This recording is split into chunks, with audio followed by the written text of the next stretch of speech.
Cosatu says workers cannot afford for Parliament not to pass a progressive budget. Political parties are set to vote on the budget tomorrow amid disagreements within some GNU partners. Cosatu says that they do not agree with the proposed VAT hike, amongst other things. For more on this, we are now joined by the Labour Federation's first Deputy President, Mike Shingange, who is also, of course, the President of NEHAO. A very good morning to you, Mike. Thank you so much for making time for us this morning. What's your biggest fear ahead of the Standing Committee and the Select Committee on Finance meeting this morning ahead of tomorrow's budget vote? Good morning to the viewers. Look, our biggest fear, of course, is a situation where South Africa will be unable to move forward because of a stalemate on the budget vote. And of course, that was inevitable when you look at the composition of the Government of National Unity. But the second fear is that a budget that will come and bring more misery to the poor that was already struggling to make ends meet, we were struggling to find jobs, or at least to fend of those who are unable to find jobs, but supported by the families, members, those who are at least having some jobs. The issue of the austerity measures, in particular, the issue of the VAT hike, is going to exacerbate a situation where the food basket and all the amenities that are needed by people to make ends meet is not going to be affordable, even by those who are fortunate to be having some work at the moment. Yeah, and then from a perspective of the members that you represent, especially from the NEHAO side, considering once again that you are the biggest union within the public sector, are there concerns at all from a worker's perspective? No, anything that has got to do with the increase of tax is a concern for worker perspective across, not just from the public sector or at least from NEHAO. In fact, it's even more precarious on the private sector unions that work in the retail sector, in the hospitality sector, in the farm workers. Those are the ones that some of them are only surviving by what we call a national minimum wage, something that some partners of the GNU are opposing. And that national minimum wage, if you're going to increase VAT on where they're supposed to spend that money, you actually have not helping them at all. You look on the other hand of the issues of the electricity that have gone up. Even when people talk about zero rating some items that there must not be VAT affected, you don't talk about the big cost drivers for every household, which is transport and electricity supply. So we do think that the most vulnerable workers are going to be affected. Those who are already not managing to get what we call a living wage, not even a national minimum wage. So that's the biggest concern that we have, Aldrin. Yeah. What's the last update that you got from your alliance partner, the ANC, about these negotiations and whether or not the budget will be passed? Well, it's an update that you also have. In fact, we do think that we have got better update than we. That actually they are talking to many political parties. And then political parties that there are being negotiations for the purpose of passing the budget for the country to move forward. Because much as we've got oppositions to some of the things that are contained in the budget, like the VAT hike, there are many people who rely or who need the budget to pass so that they can survive. For instance, the issue of the SRD grants. We cannot afford to have a stall on that thing. The issues of the old age grant, the child support grant. We cannot afford for those people not to know what's happening in their life for the next month or so. So the update that we have is that we don't have the update that says surely the budget will be passed, but we have an update that says engagements are taking place. And it is our view that no parliamentarians will use public taxpayers' money, go to parliament and want to hold the country at ransom and not get the country moving.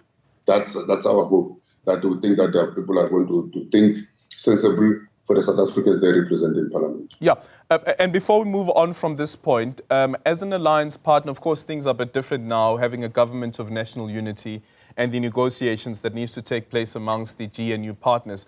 But something that we have become accustomed to is the negotiations that will be taking place amongst the ANC's alliance partners, which would include Cosatu. But it seems as though that things are a bit different this time around with the government of national unity.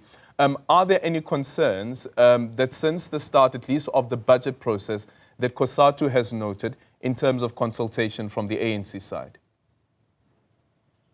Well, it's not the consultations about the budget only. It was natural and inevitable that once the ANC have chosen new alliance partners in the government, that's where the consultations are going to take place. So we've accepted that we will have our space to engage about a whole range of things. We have got meetings that are upcoming now. But when it comes to government, we considered long time ago in May last year, when the ANC chose to work with the Democratic Alliance without talking to us, that's going to be a new life now. So much as it's unpalatable, but we understand it's a road the ANC have chosen to take. So they negotiate among themselves. Granted, perhaps because we're not in government, we're just an alliance supporting them. They think they know what is best for the country. We wish them luck on that score. Yeah.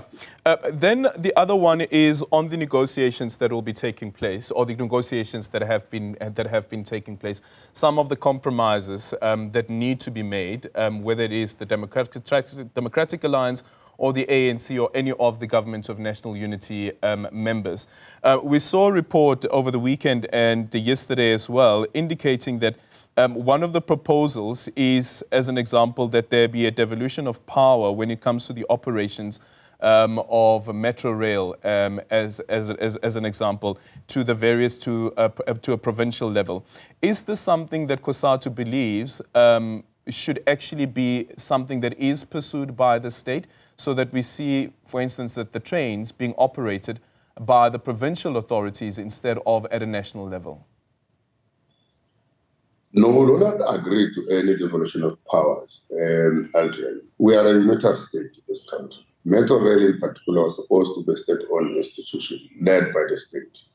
The moment we devolve powers to province to be in charge of about anything for that matter, we actually become descending into a federal state. We do not know our South African democracy to be that of federalism. We know that some GNU partners, the DA in particular, have long advocated for such. They have long advocated for a less involvement of the state in the running of the economy of this country. We do not think so, because that will turn us into a nation that is not what we have been building since 1994. Actually, we know that for these budgets to be passed, it's going to take some compromise from both parties. Actually, the biggest difficult thing, Aldrin, is to get the Democratic Alliance, whose very existence since they were formed was to oppose anything and everything that the ANC says. It's for them to all of a sudden find themselves having to agree with an ANC minister. It's not an easy thing. Similarly, it's to force us to hope that the ANC will abandon all those progressive and developmental projects that they've started since they entered into government, given powers by the people of South Africa, to abandon those and move to the right wing and agree with the Democratic Alliance. We know it's a very difficult terrain that we're finding ourselves in, but we will not appreciate any compromise that seeks to reverse that which we've built over the past 30 years. Granted, the DA is now in government, but they must understand that South Africa was not built on the 29th of May 2024. These people of South Africa have been building this country over the years. They've struggled. They must start to build the country moving forward, but they must not seek to reverse that which we have left with, which we've tried to build as a developmental project in this country. That's our message to the ANC. And to a certain extent, the ANC have done well so far to try and resist, difficult as it is, to be forced to reverse the gains and the progress of democracy and freedom in this country. All right. A final question in relation to one of your affiliates. This is one of Cosatu's affiliates, the National Union of Mine Workers, the NUM, resolving last week that they will be supporting the SACP in its bid to contest a state power in the local government elections. As Cosatu, because Cosatu has a clear stance, a resolution that was taken that Cosatu would support the ANC up until Congress decides something else. What happens now with such a proposal that you have a big union like the NUM, which is an affiliate of Cosatu, saying that they will be supporting the SACP in the local government elections? Well, we noted that, and they are not the only union that went to their constitutional meetings, be it Congress or any other meeting, to grapple with the issues of the moment. We are awaiting the meeting that we're going to have the Central Executive Committee and the Central Committee to receive report from our affiliates and then engage. Every time, Aldrin, that Cosatu has taken a decision to support a political party, it has always been a function and an outcome of a robust debate in the Federation Congress. So we do think that even in this instance, it's going to be the same thing. We think that we're going to engage, we will see if the NOM gets support in Cosatu, but we respect the autonomy on this matter, because indeed these are unfamiliar territories or uncharted waters that all of us are grappling with. But we note their decision. We will engage these matters when they come to the constitutional structures of the Federation. Thank you so much for your time. Mike Shingange is Cosatu's first deputy president there. Speaking to us ahead of the budget vote tomorrow and also ahead of the select committee